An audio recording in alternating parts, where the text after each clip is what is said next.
Producing a brand new TV show each week is a lot like giving birth.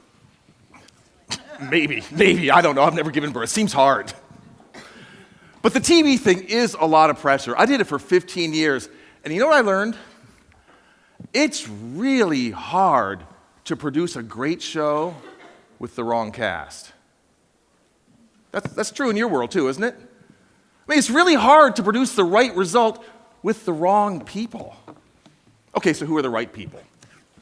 Well, it turns out that no matter what you do or whatever you're trying to achieve, there are 5 types of people who you need to have in your cast, on your team, in your world. And as I quickly go through these 5 people, I want you to ask yourself, do I have this person in my world? And if not, where could I find them? They might be in this room. So let's get started. The first person you need in your cast is a smart person who disagrees with you. See, I can tell some of you are already thinking, yeah, I got that one covered. Yeah, I'm married. A smart person who disagrees with you. This is the Watson to your Sherlock Holmes. It's the Spock to your Captain Kirk. This is the person who's going to challenge your thinking and force you to defend, reevaluate, maybe even abandon your ideas. And this is the one that a lot of leaders have a problem with, and I'll tell you why. Because a lot of leaders have this mistaken belief that they need to be the smartest person in the room, right?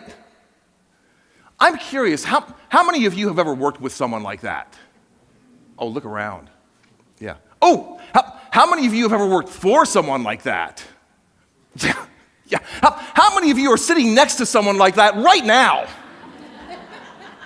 There we go. Some leaders think they need to be the smartest person in the room. Well, here's the problem with that. See, smart people like to be right. And in the absence of another smart person who disagrees with them, they will defend a bad idea to the death rather than admit that they're wrong. And that's a terrible way to produce a great show. I mean, the smartest thing I ever did as an executive producer was to hire people better than me. Fortunately, in my case, they were easy to find. You're going to have a tougher time with this. But it's worth it. Trust me, you need a smart person who disagrees with you. The second person you need in your cast is you need a butt kicker. A butt kicker. This is the action person. It's the let's go person. This is the Kirk to your Spock. Because you guys remember Captain Kirk from Star Trek? Remember Kirk? Kirk's the one who was always saying, come on, Scotty, beam us down to that hostile planet. Come on, we got to go now. Come on. And Spock would say, Captain, maybe count to 10. Take a deep breath. It's called hostile because they're going to kill us all. And Kirk would say, no, they're not. Just the guy wearing the red shirt. We're wearing yellow shirts. Look at us. We're going to be fine. Let's go. And the guy wearing the red shirt would be like, well, can I change my shirt first? No, we don't have time. But I've got a yellow one. It's right there. Come on, we got to go. And it sounds crazy, but you need that person because the universe rewards action, right? I mean, think about it. If your starship were filled with nothing but Spocks, then your final frontier would be a discussion group. Not exactly warp speed. You need a butt kicker. The third person you need in your cast is you need a veteran. A veteran, the voice of experience. This is the person who can tell you that wheel that you have been working so hard on has already been invented. It's your Obi-Wan Kenobi. Because come on, if the Force is out there, don't you want to know about it? But see, some people get this one wrong. Here's what happens. You're looking for a mentor, a guide, and you think, my friend Shirley's got a pretty high IQ. Made that big popcorn ball and everything, so maybe I'll just ask her. Well, see, that only works if Shirley has actually successfully been to where you want to go. See, this isn't about intelligence. This is about experience. Think of it this way. If you're climbing Mount Everest for the very first time, who would you rather have with you? The uneducated Sherpa or the undisputedly brilliant Stephen Hawking?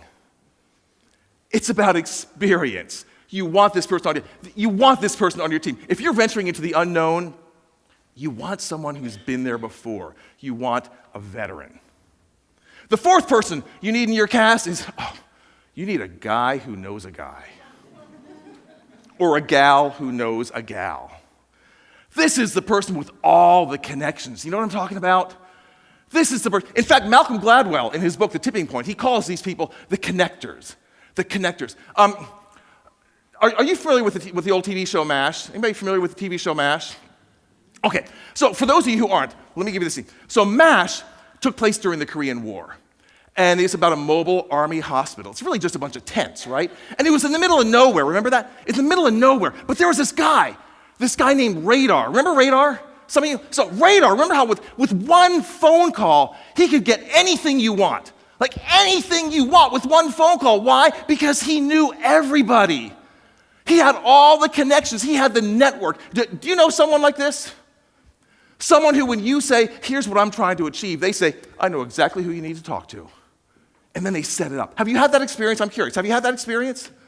Okay, if so, on a scale of 1 to 10, please shout out how valuable to you that person was in that moment. 1 to 10, come on. Exactly. These people are your human shortcuts, and you need them in your world. And the fifth person you need in your cast is the wacky neighbor. I can see the wheels turning now. You need the wacky neighbor. This is the unconventional thinker. It's the Norton on The Honeymooners. It's the Kramer on Seinfeld. This is the person who's going to come up with the ideas that you would never come up with. And there's a good chance that this person is going to come from outside of your industry. Now here's why. Because look, it's important. In fact, it's vital to get together with people from our own industry. You know, people who can share our successes, our challenges, our best practices. That's why you do what you do. That's why we have meetings and events and conventions, so we can get together. And there's no substitute for that. There is no substitute for that. That said, if you're looking for that breakthrough idea, the one that the competition would never see coming, you need someone who sees the world differently. You need the wacky neighbor. January 10th, 1987. It's a Saturday. Show day for my TV show, Almost Live. And we are pumped. We are pumped because we have gotten a genuine big name to be our guest. Our guest tonight is this guy, Johnny Depp. Okay, in fairness, he did not look like this then.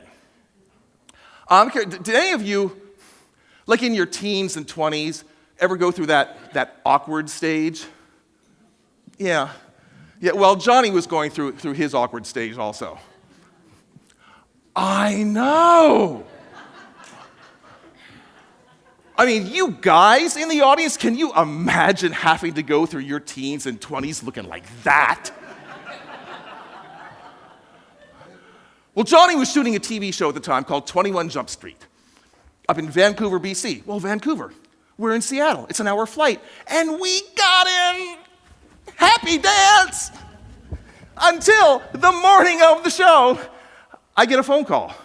Bill, yeah, it's Johnny Depp. Listen, I'm not going to be able to make it tonight.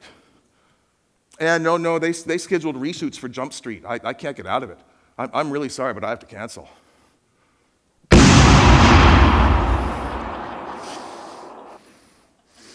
String of bad words. And now we're in a panic.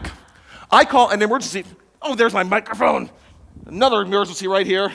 But see how smoothly I'm doing this? See, that's a professional. Right there.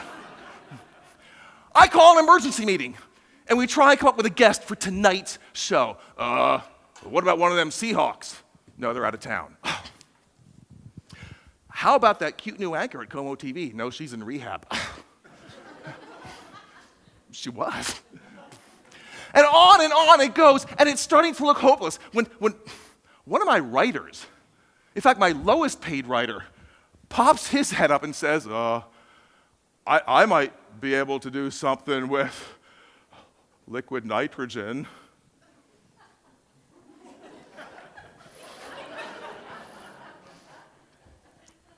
Clearly, he did not understand the situation. I mean, we're looking for a guest for the show, and he's babbling on about liquid nitrogen. By the way, this was my lowest paid writer. I know, the suspense is killing you, isn't it? This was my lowest paid writer. His name was Bill. Well, naturally, my first reaction to Bill's suggestion was, shut up, Bill, you're scaring us. But then the host of the show, a guy named Ross Schaefer, said, well, hang on, what are you talking about? And Bill started to paint a picture. He said, hey, guys, no, this could work. I mean, liquid nitrogen, it's very cold. You take an onion, throw it in the liquid nitrogen. Take a pair of tongs, pull the onion out, hit it with a hammer, it shatters like glass. Oh, cool. Says, guys, no, it gets better. You take a marshmallow, toss it in the liquid nitrogen. I take the tongs, pull the marshmallow out, pop it in my mouth, bite down, smoke pours out of my nose and mouth. Cool! And that night, this guy became this guy, who now hangs out with these guys. Why? Because he was different from us. We were all writers and producers. Bill Nye was and is a science guy. He saw the world differently. And because he saw the world through a different lens, he saw a solution that the rest of us couldn't possibly have seen. I mean, come on. Who else, when the question is, who can we get as a guest, would come up with the answer, liquid nitrogen? Only the wacky neighbor. So these are the 5 people that you need to have, that I want you to have in your cast, on your team, in your world. But mostly, I want you to be intentional about your cast.